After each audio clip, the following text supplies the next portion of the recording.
We have a newcomer this evening.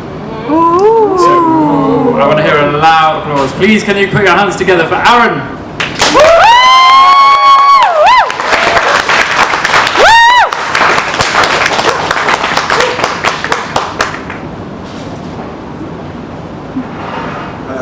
Hello? Hi. This is difficult to read. I'm just going to do two poems, part of a sequence I'm writing at the moment. The first one's called Revolution's Quiet Moments.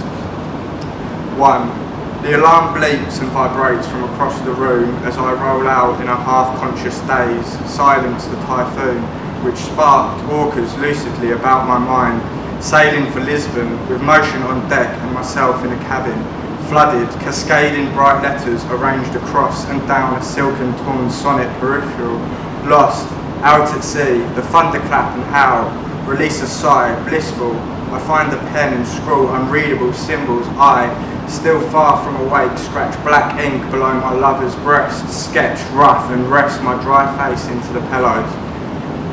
2. The percolated coffee whistles and bubbles on the stove. When time's right, finished reps, palms rough and torn and angry red, wash under sink and pour smooth oil liquid into saucer. Ponder tonight's physicality in wine. When reading the gallery reviews, reported underground music halls, chuckle, check rusty pocket watch and grab Morsham pipe. Blink as he buzzes past the drones about the city in the hive.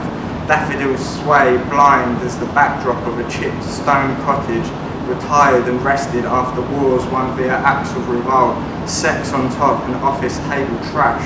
Words teach and think creative. How to solve the problem started with an open box. Matchstick time redeemed with blossoms painted in chocolate. Drunken panic nights, a new doctrine. Untapped area of study, I noticed the many females slink in and out. The door swings and he sinks into the depths, royalty's fine.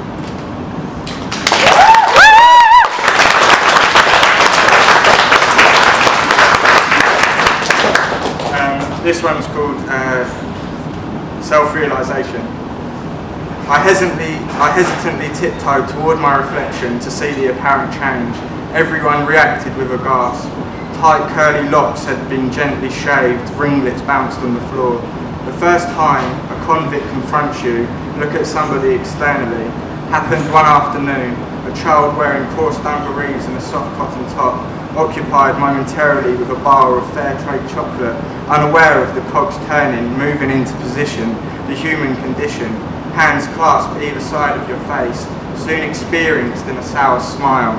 I saw my reflection, and uncontrolled ducts opened and released the waterfall. I tasted slimy, dense and salty liquids around my mouth and instantly ran out the washroom to find my grandmother. I was once able to melt the blackened ice which had frozen around her heart with a glance, a reimagined version of my father, thick hair and my mother's expansive, inviting pale eyes. Now and then they looked to my patchy head and sunken features, letting out a resentful, defeated howl. I realised in that moment the master clock chimes penetrating the carcass of my drum, that words and actions beam out and blind people's perceptions of myself and myself far more potently than any head of hair could.